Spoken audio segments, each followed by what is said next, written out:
마기 폰즈나 바고 마산 인정제로이바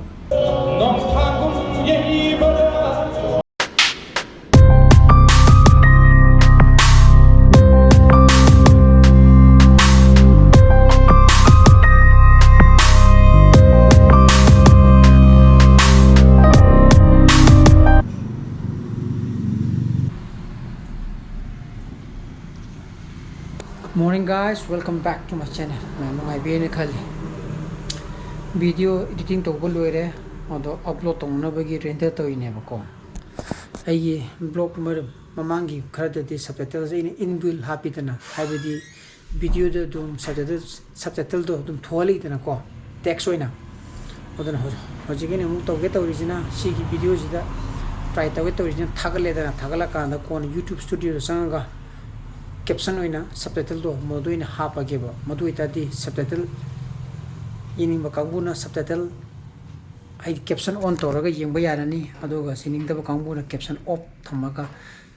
yengba yarane bako tobu ai subtitle do di direct translation subtitle nateba. It is a mix mix of both direct translation as well as storytelling ne bako aduna khangda minadi screen subtitle jibu wang ngang bana mangange expression to ko na ma tawre na khan badum yarum gani na khalle bako no ala pagi thaba yam kallinga sigi sangom jena ahem ba sangom sijina thamal ba thambane bako adugo mem san na sangom lori ba pike che yam bai tan sana bai thakna ba khara khaido khrani mai kapoma adegi lemo budana akoina sa lo mani khangge tongtone ba adutsa ai ga gi ni pika ki sa lo la ba yam bai tare adana ko modi oi sangkong ke ro la thakai ba ko sangkong chune ki pauta tuna da si ki yam bani na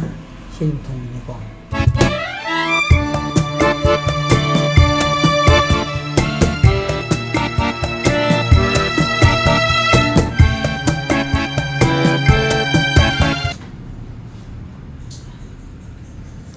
Ini saya video editing loire karena hai dana itu ini check to bukan dah sudah kira jauh lagi me mudah nunggu re editing nunggu pemdari ko nang loira ba dan masuk sakit terah ko ini sih editing to roba upload to pelongi ke oke ya kere ko ada rendering to rie pungji ni pun kai tasang kere rendering to ikan dah Iru mai thaga da bam te iru uthogi ge pagi phone jana ba ko masana ningjang jaroi ba se phone call do mi se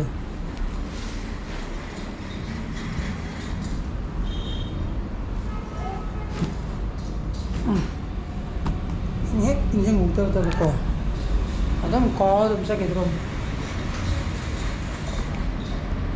Hai. Oh. Mai pambi vai. Mấy thả ly rồi.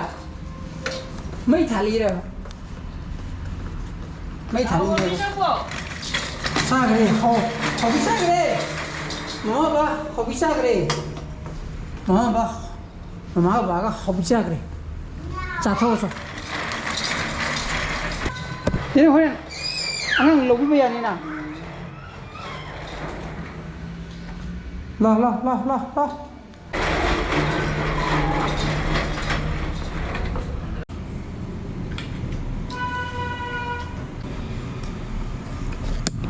Daw di ba ko? May mukre. Ulok haga to bo horkan da ba ko. May mukre. To ko ta niyo. Pistang hak sangagadi subtitle do in add tor ke to boko madu yaru tan sidi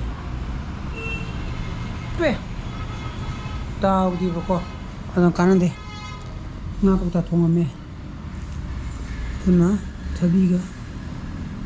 sari ko si saraga mai lagna lag tre ko ai se pon tho ko ai sa sagra balite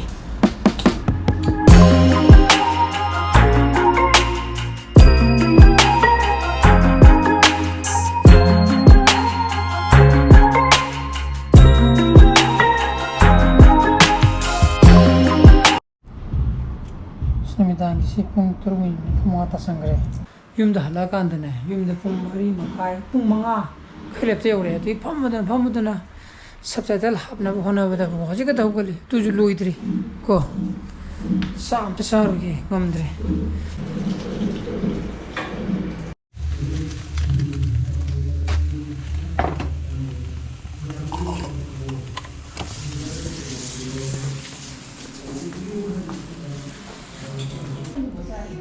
sakto siknang re ko kana gi samsak irun buka ngo phomol de antegi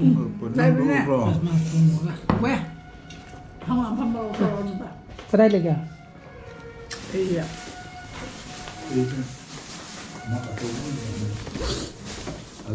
makhai ja centro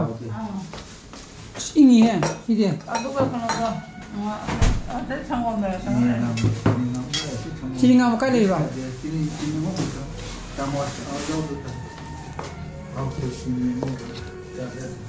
자 빨리 해 aduna sakto banina tegi subtitle tawkudo mati ma wali bako adu matek tuga thumbnail mata sadoga thagalak panangadi thagalake bako to sei to dugi to uri bako koisida ai haire sigumba sei nu to bako padi idi kya satre ko minute ke jonjala ju chatte लोग जाते भी ठीक है लोगों ने तो ना बको याइफा पर क्वाई पुंग नमक्तगी अफबा याइफा बनी जवे सेंग वाई थोरमसे अदुना मोय शकदब लांगदब मयाम तौजरजनी अइना इ थबक कादा तौरनी अदुगा लेरनी को अदुनी सिम्पलेशन के नंबजु याय अदुना सेजु होग्रे जिद को कोई भी इस ताबर में तारा मनिंग खाली को कोई नो मत कोई तो जो कोई क्या ठोकते वो आई सुम पाम उधर नहीं ना को आई पामी चीन में भी पाम जब तो से ठोक होता ना ये मको पदी क्या पाम द भाई तार कोई तो नो मजदा मन के नो यिंग अदुना यिंग सलम तक या कमाई तो गेदा को रे बा से